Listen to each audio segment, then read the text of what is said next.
ಹೆಸರಟ್ಟು,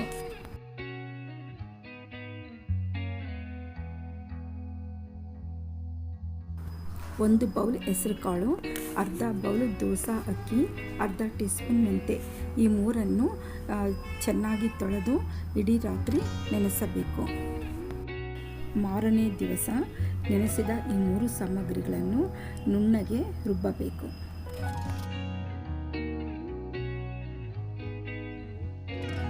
ರುಬ್ಬುವಾಗ 1 ಅಥವಾ 2 ಹಸಿಮೆಣಸಿನಕಾಯಿ, 1 ಇಂಚು ಶುಂಠಿ ಹಾಕಿ ರುಬ್ಬಬೇಕು.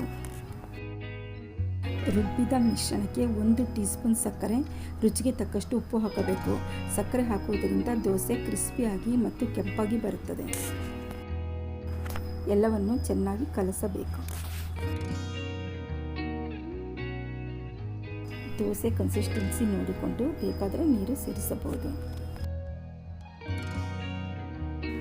1 ಬೌಲಲ್ಲಿ ಅರ್ಧ ಕಪ್ಪು ನೀರು, 2 ಪಿಂಚು ಸಾಲ್ಟ್ ಹಾಕಿ ಉಪ್ಪಿನ ನೀರನ್ನು ತಯಾರಿಸ್ಕೋಬೇಕು. ದೋಸೆ ಹಂಚಿಗೆ ತಯಾರಿಸಿದ ಉಪ್ಪಿನ ನೀರನ್ನು ಚಿಮುಕಿಸಿ ದೋಸೆ ಒಯ್ಯಬೇಕು. ಅದರಿಂದ ದೋಸೆ ಗರಿಗರಿಯಾಗಿ ಮತ್ತು ಕೆಂಪಗೆ ಬರುತ್ತದೆ. ದೋಸೆ ಮೇಲೆ ಎಣ್ಣೆ ಅಥವಾ ಬೆಣ್ಣೆ ಹಾಕಿ ಮೀಡಿಯಂ ಉರಿಯಲ್ಲಿ ಬೇಯಿಸಬೇಕು.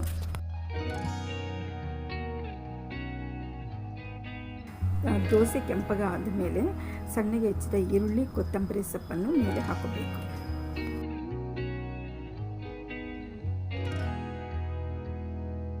ಕ್ರಿಸ್ಪಿಯಾದ ಆರೋಗ್ಯಕರವಾದ ಪೆಸರಟ್ಟು ರೆಡಿಯಾಗಿದೆ. ಇದನ್ನು ಕೋಕೋನಟ್ ಚಟ್ನಿ ಅಥವಾ ಕೆಂಪು ಚಟ್ನಿ ಜೊತೆಗೆ ತಿನ್ನಬಹುದು.